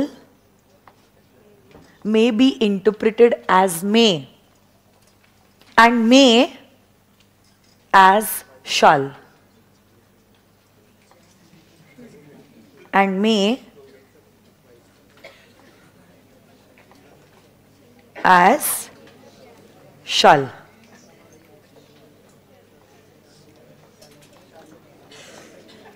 यहां पे आप बताइए जब लॉ मेकर में लिखा है यहां पे अ company may be form for any lawful purpose, क्या मे को हम मे इंटरप्रेट करेंगे या मे को शाल इंटरप्रेट करेंगे? मे को हम इंटरप्रेट करेंगे as shall. So a company may be form, interpretation के बाद a company must shall be form for any lawful purpose. Okay, by how many people? 7 or more persons to form a public company. Persons, वापस हम उसी शब्द पे आ गए. क्या person will include both natural as well as artificial person? Public company अगर बनानी है तो 2 or more persons. यहां पे भी क्या नेचुरल या आर्टिफिशियल पर्सन हो सकता है? So can you incorporate a company with a combination of natural and artificial persons? अरे बोलो ना. और 1 पर्सन कंपनी में तो ऑब्वियसली 1 पर्सन, यहां पे एस नहीं आ सकता है, सिंगुलर ही होगा क्योंकि there is only 1 sole member. Minimum भी एक है और मैक्सिमम भी एक ही है. By subscribing their names in the memorandum of association. आपको याद है फाउंडेशन में आपने मेमोरेंडम के क्लॉजेस पढ़े थे? NRLOC, पार करके आ गई. Association clause is also sometimes known as the subscription clause. इसी सब्सक्रिप्शन क्लॉज में आप लिखते हो कौन वो लोग हैं जिन्होंने मिलके कंपनी इनकॉर्पोरेट की थी. They are the first subscribers of the MOA and these first subscribers become the company's first members. और अगर आप डायरेक्ट एंट्री स्टूडेंट तो डोंट वरी, इसी के बाद हमारा सेक्शन नंबर 4 है जो MOA के बारे में बात करता है, तब आप समझ लोगे इस बारे में. तो देखो ना, ये जो सब्सक्राइबर्स होते हैं उन्हीं के डिटेल्स जो होते हैं वो मेमोरेंडम के सब्सक्रिप्शन क्लॉज में लिखे जाते हैं. उनका नाम, उन्होंने कितने शेयर्स सब्सक्राइब करने के लिए अग्री किया है, उनका एड्रेस, और ये डिटेल्स लिखे जाते हैं इन द एसोसिएशन या sometimes also known as the subscription clause. जैसे कंपनी इनकॉर्पोरेट होती है यही कंपनी के फर्स्ट सब्सक्राइबर्स बन जाते हैं कंपनी के first members. By complying with the requirement of this act. But आप बताओ, NRLOC पार करके आ गई तो हम लिखते हैं, बट अगर आपकी 1 पर्सन कंपनी है, 1 पर्सन कंपनी में आप और एक क्लॉज लिखते हो and that is the nomination clause. OPC के लिए क्या नॉमिनेशन करना कंपल्सरी है? और इसी नॉमिनी का नाम आप लिखते हो in the memorandum of association. So basically अगर आपकी ओपीसी है तो आपके ओपीसी के मेमोरेंडम में आप लिखने वाले हो नॉमिनी का नाम, और इसी नॉमिनी का क्या आप रिटन कंसेंट भी लेते हो in the prescribed form. Prescribed form means is it according to the rules. और ये रूल्स मैंने आपको जब क्लासिफिकेशन पढ़ाया था ना कंपनीज का, तभी मैंने आपको बताया भी था. बताओ नॉमिनी का कंसेंट कौन से फॉर्म में लेते हो? INC3. क्या बात है, wonderful. So this is not given in the act. Yes, this has been prescribed under the. अरे दीपिका और रणवीर, क्या तुम्हें याद है? हाँ, हमें याद है ना. तो आप इस नॉमिनी का कंसेंट लेते हो इन फॉर्म नंबर INC3. ये जो प्रिस्क्राइब फॉर्म में एक्ट में नहीं दिया गया है, कहां पे दिया गया है? रूल्स को बनाते कौन है? CG. चेंज कौन करता है? Ruling party. हाँ है ना. और अगर इस नॉमिनी की डेथ हो गई या वो इनकैपेसिटेटेड हो जाता है automatically bye operation of law, नहीं क्या बोला मैंने, सॉरी माय मिस्टेक, अगर सोल मेंबर की डेथ हो जाती है या वो इनकैपेसिटेटेड हो जाता है, उसी की जगह कौन ले लेता है? नॉमिनी उसकी जगह ले लेता है. और जो कुछ भी हुआ है इसी के बारे में डिटेल्स क्या आप मम्मी को दोगे? ROC को इस बारे में आप बताते हो. तो ये सेकंड एस्पेक्ट है जो इस सेक्शन में दिया गया है. फर्स्ट है कोई भी कंपनी को फॉर्म करने के लिए कम से कम 1, 2 या 7 लोगों की जरूरत होती है, डिपेंडिंग अपॉन आपकी ओपीसी है, प्राइवेट है या पब्लिक कंपनी है, और यही लोग सब्सक्राइब करते हैं कंपनी का मेमोरेंडम ऑफ एसोसिएशन. दूसरा पहलू इस सेक्शन का कहता है अगर आपकी ओपीसी है, आपके ओपीसी के मेमोरेंडम में और एक क्लॉज लिखा होता है और वो होता है नॉमिनेशन क्लॉज. इस नॉमिनी को जब आप अपॉइंट करते हो, आप लेते हो उसका written consent in form number INC3, और इन्हीं डिटेल्स के बारे में आप ROC को बताते हो।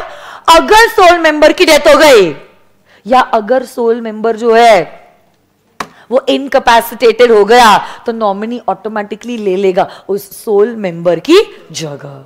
अरे यस और नो गाइस? अगर सोल मेंबर चाहे, क्या नॉमिनी को चेंज कर सकता है? क्या नॉमिनी भी खुद अपना कंसेंट विड्रॉ कर सकता है? तो देखो अगले पेज पे, पेज 2.3 पे वही बातें दी गई है।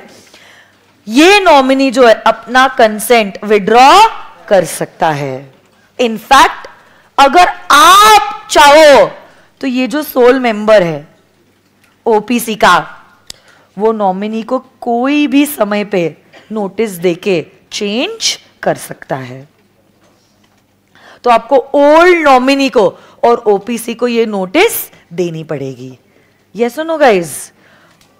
और एक लास्ट एस्पेक्ट है इस सेक्शन का जो कहता है, अगर आप कंपनी फॉर्म करते हो तो आपकी जो कंपनी है, it could either be a company limited by shares, limited by guarantee और एन अनलिमिटेड कंपनी। और इनफैक्ट आपने तो ये भी पढ़ा है, अगर आपकी गारंटी कंपनी है या अनलिमिटेड कंपनी है तो इसके भी 2 बच्चे हो सकते हैं। Having share capital and not having share capital. So this is the third aspect that is given under section number 3. तो section 3 3 चीजों के बारे में बात करता है कि कोई भी कंपनी अगर आप फॉर्म कर रहे हो, it should be for a lawful purpose, जिसमें कम से कम 7, 2 या 1 पर्सन है। Second aspect that is covered is relating to nomination clause of an OPC कि नॉमिनेशन करना कंपलसरी है। नॉमिनी को अपॉइंट करते वक्त आप उसका रिटन कंसेंट लेते हो, आप ROC को इस बारे में बताते हो।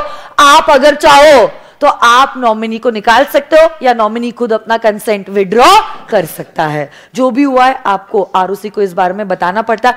अगर सोल मेंबर की डेथ हो गई या अगर सोल मेंबर इनकैपेसिटेटेड हो गया, automatically bye operation of law ये जो नॉमिनी है वो सोल मेंबर की जगह ले लेता है। और तीसरा एस्पेक्ट जो सेक्शन 3 में बताया गया है वो बताया ये गया है कि जब आपने डिसाइड किया है आपको कंपनी फॉर्म करनी है, या तो आपकी कंपनी होगी लिमिटेड बाय शेयर्स, या तो आपकी कंपनी होगी लिमिटेड बाय गारंटी, या तो आपकी कंपनी होगी अनलिमिटेड कंपनी। और आगे एक प्रोविजो दिया हुआ है, प्रोविजो एक बार सब लोग साथ में रीड करें कि ये प्रोविजो क्या कहता है। Provided that a specified IFSC public और specified IFSC private company shall be formed only as a company limited by share।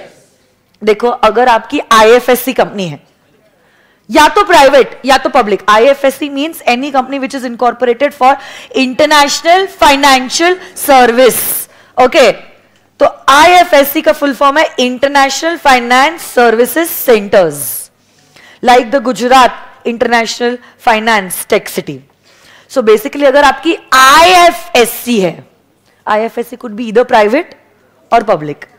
IFSC companies compulsorily have to be companies limited by shares. They cannot be guarantee companies or they cannot be unlimited companies. ये proviso examination point of view से important नहीं है, but because it's there in the act, I have provided it. What is important is the 3 points that I gave you for section number 3. तो कुछ एक बच्चे का मेरे को मैसेज आया था कि मैम बुक ऑफ हाइलाइट्स बनानी कैसी है, क्योंकि लास्ट सेशन में मैंने आपको बताया था बुक ऑफ हाइलाइट्स। शायद फेस टू फेस में से भी किसी ने पूछा था, मुझे पूछा या वर्चुअल स्टूडेंट का तो मैसेज आया था। तो देखो जैसे अब ये सेक्शन 3 है, मैंने आज आपको पढ़ाया है, तो अब आप जब घर पे जाओगे ना, firstly you all will read the complete section 1 to 1 and now you need to ask yourself, ma'am ने जो भी बताया है क्या हमें समझा है, मैम ने जो भी हमें बताया है वो क्या हमें समझा है, is the first aspect that you have to look at and then you need to learn it. और जब आप घर पे उसके समरी नोट्स बनाओगे बुक ऑफ हाइलाइट्स, तो आप क्या लिखोगे, पूरा 1 to 1 कंटेंट नहीं लिखने वाले हो, आप डायरेक्टली 3 सेंटेंसेस में कंप्लीट कर लोगे। समरी को पहला सेंटेंस आप लिखोगे, कोई भी कंपनी लॉफुल पर्पस के लिए बनाई जाती है जिसमें कम से कम 7, 2 या 1 बंदा होना जरूरी है। 7 के नीचे आप लिख लोगे पब्लिक, 2 के नीचे लिख लोगे प्राइवेट और 1 के नीचे आप लिख लोगे 1%। सेकेंड आप पॉइंट दोगे, ओपीसी के केस में आपको नॉमिनी अपॉइंट करना जरूरी होता है जिसका आप रिटन कंसेंट INC 3 में लेते हो। आप नॉमिनी को बदल सकते हो या नॉमिनी खुद अपना कंसेंट विड्रॉ कर सकता है, ठीक है। और जो भी आपने किया है आप आरओसी को इस बारे में इन्फॉर्म करोगे। और लास्ट थर्ड सेंटेंस आप लिखोगे, जब कंपनी आप फॉर्म करते हो वो या तो होती है limited by shares, limited by guarantee और an unlimited company. That's it. This would be the summary, the highlights of section number 3. इससे जब आप घर पे सेल्फ स्टडी करोगे ना, you will get a lot of revisions का टाइम।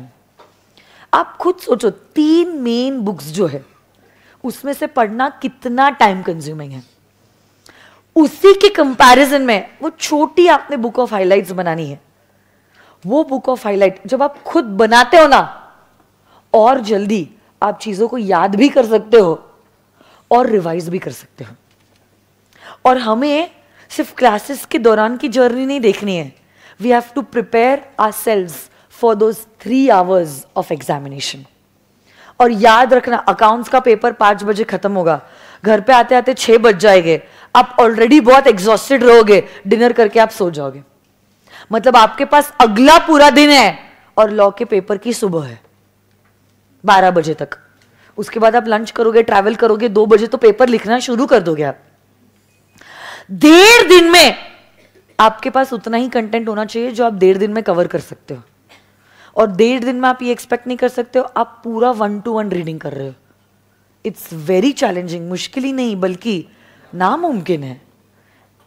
तो इसीलिए वो बुक ऑफ हाइलाइट्स को बनाना जरूरी है। और ये जब आप इंडिविजुअली एक दिन लोगे ना तभी पॉसिबल है। आप सोचोगे ग्रुप 1 ग्रुप 2 की क्लासेस होगी, फिर मार्च में हम बुक ऑफ हाइलाइट्स बनाओगे, आपके पास समय ही नहीं रहेगा। मार्च और अप्रैल 60 दिन है आपके पास, मैंने ऑलरेडी बताया 10 पेपर्स है। आप समझ लो डायरेक्ट टैक्स, इनडायरेक्ट टैक्स 2 अलग अलग पेपर्स है। फिर उसके बाद EIS SM 2 अलग अलग पेपर्स है। हाँ, FME को इको वैसे छोटा कंपोनेंट है बट ठीक है। 10-11 पेपर्स है आपके, 60 दिन है। बीकॉम की एग्जामिनेशन है, 5 दिन भी नहीं बचते आपके पास एक पेपर के लिए। क्या क्या करोगे आप उस टाइम? तब हमारे मैराथन्स देखोगे, अमेंडमेंट्स कवर करोगे, पास्ट पेपर्स दोगे, रिवाइज करोगे या लर्न करोगे। वो 60 दिन आपको लर्निंग को देने ही नहीं है, सिर्फ रिविजन्स, मैराथन्स और पास्ट पेपर्स के लिए देने हैं।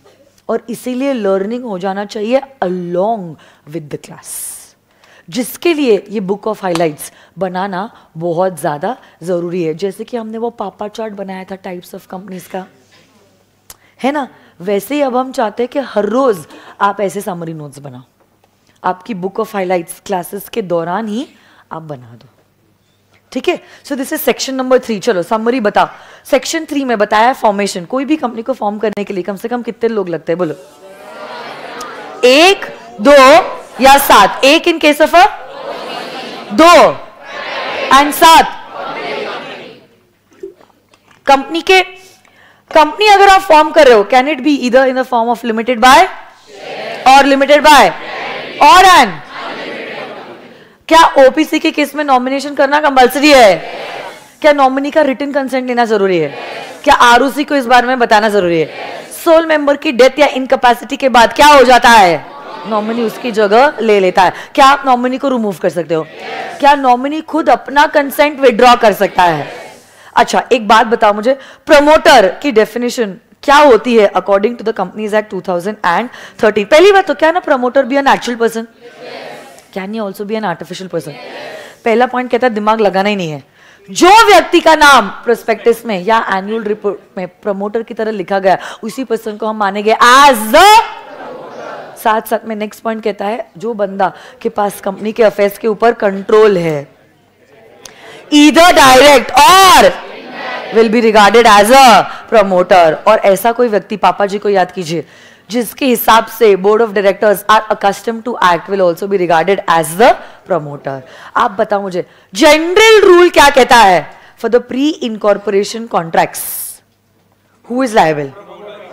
Promoter is personally liable for the pre incorporation contracts. वापस से बोलो, प्री इनकॉर्पोरेशन कॉन्ट्रैक्ट्स के लिए who is liable? Promoter is personally liable for the pre incorporation contracts. But इसी जनरल रूल के क्या दो एक्सेप्शंस है. अगर आपने न्यू कॉन्ट्रैक्ट एंटर किया है in substitution of an old contract, कौन लायबल है, कंपनी या प्रमोटर?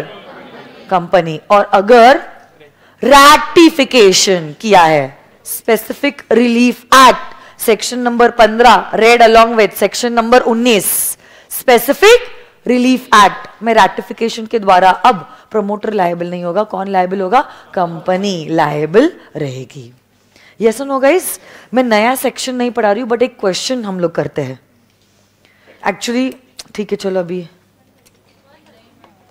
नया सेक्शन तो पॉसिबल ही नहीं है पढ़ाना, उससे बेटर है क्वेश्चंस कर लेते हैं.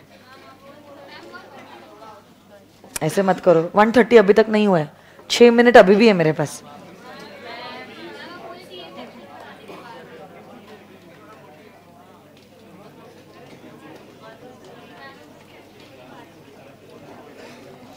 बस आ जाइए. क्वेश्चन नंबर 1 पे आ जाइए. जिनके पास बुक नहीं है ना, आप लोग स्क्रीन रेफर कीजिए please. Virtual students, you all can refer the screen.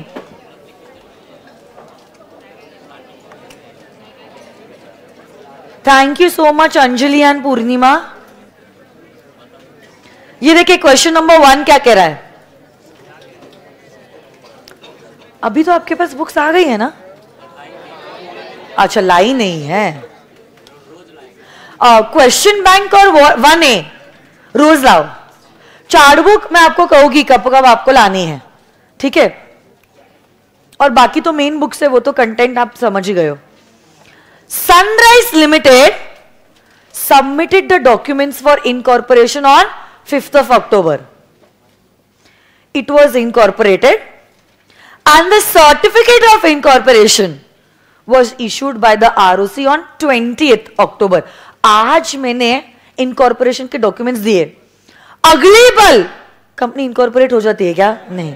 Submit किए डॉक्यूमेंट्स 5 तारीख को, बट कंपनी पैदा कब हुई है? 20 तारीख को. The company on the 14th of October. 14th मतलब देखो डॉक्यूमेंट्स को सबमिट करने के बाद बट इनकॉर्पोरेशन होने के पहले 14 तारीख को कंपनी ने क्या किया है? Entered into a contract and created certain contractual liabilities. The company deny करना मतलब मना करना. The said liability on the ground that the company is not bound by the contracts entered into prior to the issuing of the certificate of incorporation. So basically what is the relevant date? जब हमने document submit किया था या जब company incorporate हुई थी? Company कब incorporate हुई? 5 को, 14 को या 20 को? So the date that is relevant for us is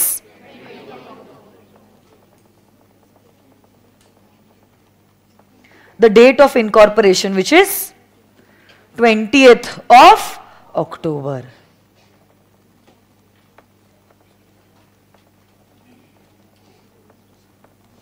Very good. Kashish, Marwadi Gamers, okay. Shalu and Tasu, okay. Decide under the provisions of the Companies Act whether the company can be exempted from the said contractual liability. Company liable है या exempt हो जाएगी? Exempt हो जाएगी मतलब company liable नहीं है ये कॉन्ट्रैक्ट के लिए. क्यों लायबल नहीं है? प्रमोटर लायबल है. क्यों लायबल है प्रमोटर? क्योंकि ये कॉन्ट्रैक्ट एंटर किया गया है इवन बिफोर द, और ये कॉन्ट्रैक्ट को कहते हैं as a pre incorporation contract. Wonderful. जिसके लिए कौन पर्सनली लायबल होता है? प्रमोटर पर्सनली लायबल होता है.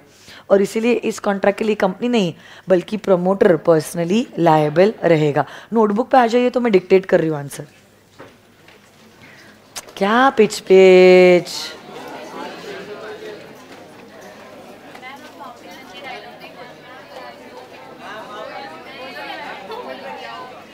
बस आप सिर्फ लिख लो, हो गया.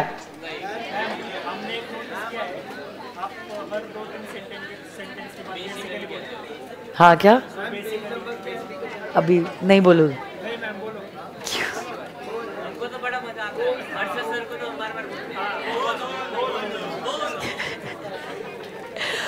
Write down the facts. Point number 1. Notebook में आपको लिखना है आंसर 1 पेज 2.1. नोटबुक में आपको लिखना है आंसर 1 पेज 2.1. और आपके टेक्स्ट बुक में आप आपके नोटबुक के पेज नंबर का रेफरेंस दीजिए. I don't know, page number is 2.1 of the text book.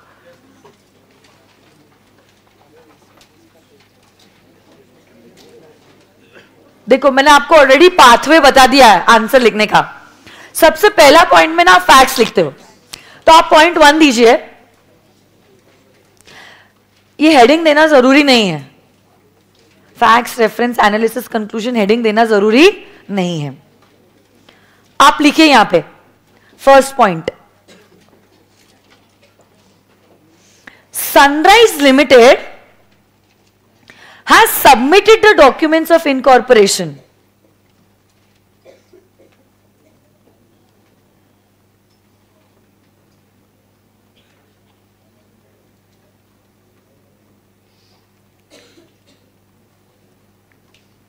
Sunrise Limited has submitted the documents for incorporation on 5th of October.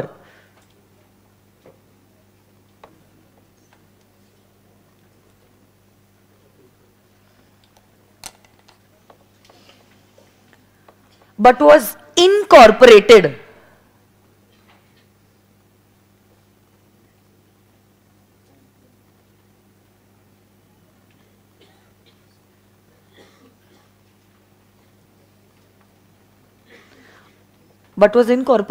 on the 20th of October.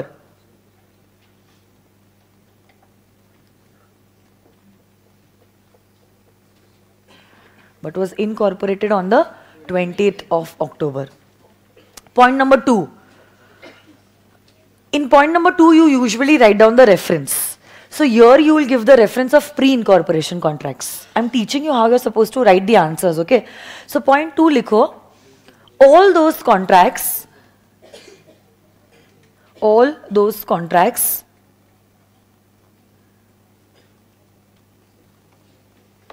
entered by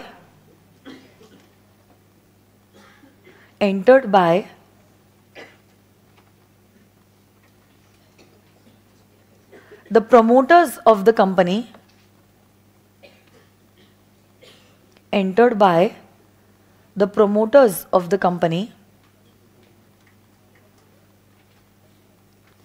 on behalf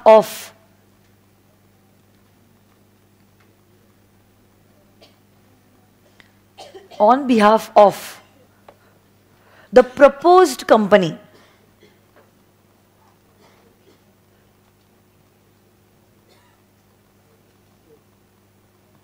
are known as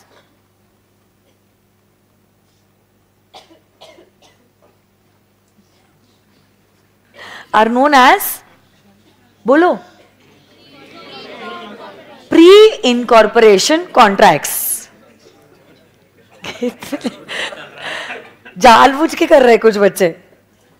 Are known as pre-incorporation contracts. Next sentence आपको point 2 का ही लिखना है. The promoters are personally liable for such contracts. हाँ, second point का ही second bullet. The promoters are personally liable for such contracts.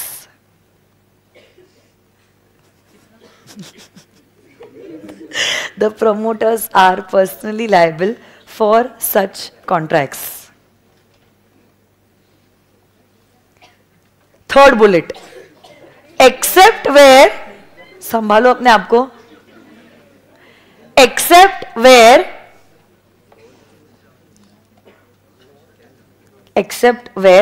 there was a novation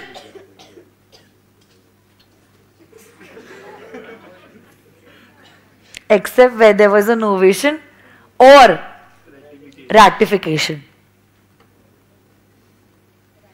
Ratification, R-A-T-I, ratification, F-I-C-A-T-I-O-N, ratification.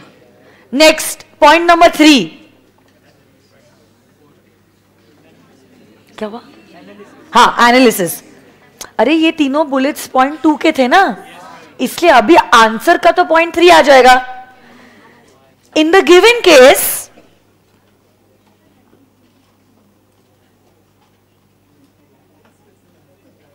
the contract was created. In the given case, the contract was created before the incorporation of the company.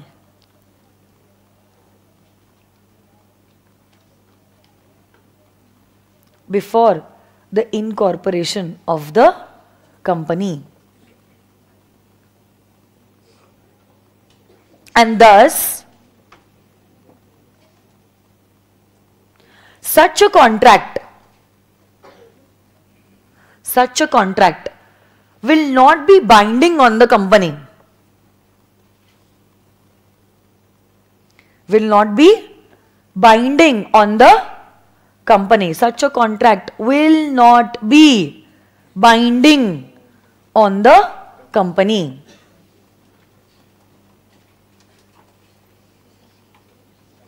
And the promoters will be personally liable for the same. And the promoters will be personally liable for the same. और question पूछा है, अच्छा इतना लिख लिया. Question पूछा है कि क्या कंपनी एग्जेम्प्ट रहेगी, तो अब आपको कंक्लूजन भी उसी लैंग्वेज में देना होगा. Last point number 4. Thus, the company is exempted from the said liability. Thus, the company is exempted from the said liability. So, this is basically the general length of the answer, which is asked for 4 marks. Thus, the company is exempted from the said liability. आज अब मैं आपको homework देने वाली हूं. And tomorrow in class I will be discussing the answer also.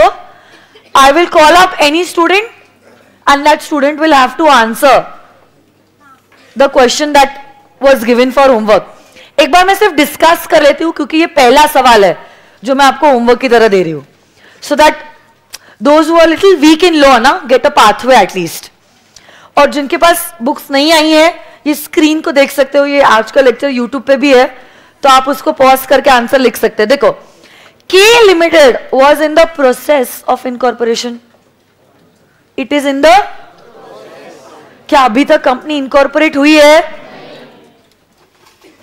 Promoters of the company signed an agreement for the purchase of furniture for the company and the payment was to be made to the suppliers after the incorporation. तो इस sentence से भी और clarity आ जाती है कि अभी तक कंपनी इनकॉर्पोरेट नहीं हुई है.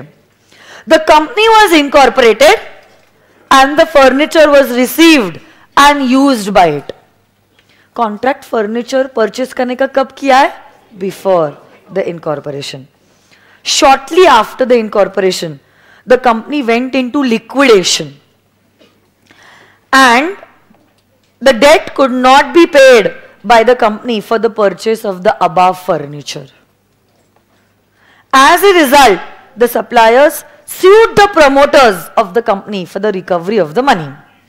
Now you are supposed to examine whether the promoter can be held liable.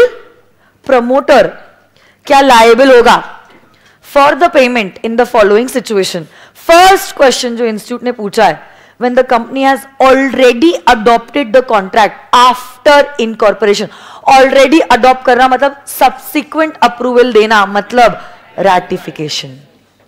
आप बताओ, चलो ratification के केस में कौन लायबल है, प्रमोटर या कंपनी? तो आपका आंसर क्या होगा? Can the promoter be held liable? Company will be held liable. It's the first exception.